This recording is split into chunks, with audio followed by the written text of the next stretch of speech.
السلام عليكم. لا تنسوا الاعجاب بالفيديو والاشتراك في القناة تشجيعا لنا لنستمر بنشر المزيد ان شاء الله. السلام عليكم ورحمة الله وبركاته. اهلا ومرحبا بكم في قناة فيديوهات. معكم سعيد ياسين متخصص في اعمال ديكور الرخام والجرانير.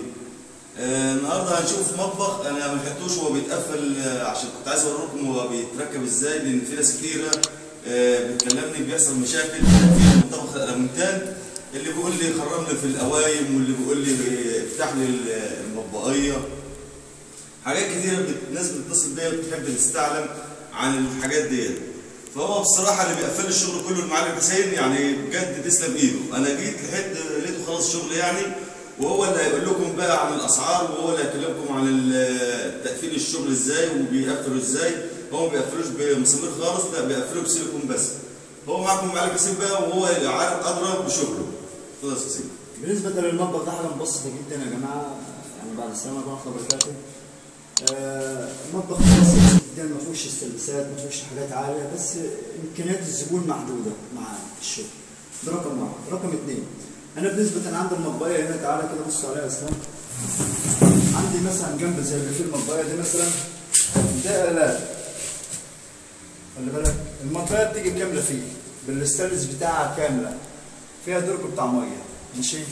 بالنسبه لده في سيليكون معانا خاص بالالمونتال، هو بيركب فيه. بتقعد بقى لا بتقعد مثلا تخرم بقى في الرخام بتاعك، ولا بتقعد بقى بالصاروخ تكسر، ولا اي حاجه من الحاجات دي خالص. ولو حتى الحاجه بتاع العروسه او في حاجه مرصوصه مثلا كوبايات او حاجه البيت موجوده، احنا ما بنحتاجش نشيل اي حاجه نهائي.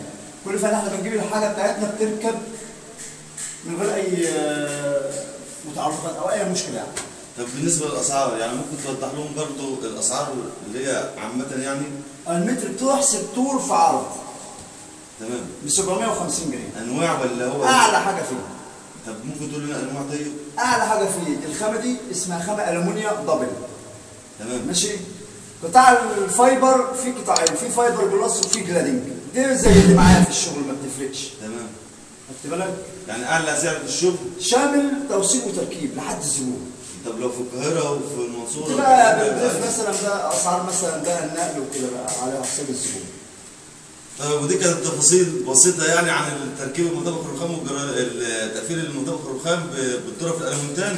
وان شاء الله وعد مني هزنق لكم المعلم حسين وهو بيركب في المطبخ من البدايه ان شاء الله، وهنعرض الفيديو لحضراتكم ان شاء الله. شكرا على المشاهدة. إن أعجبك الفيديو سجل إعجابك، ولا تبخل باقتراحاتك للفيديوهات القادمة. كما لا تنسى الاشتراك في القناة لتصلك فيديوهاتنا اليومية.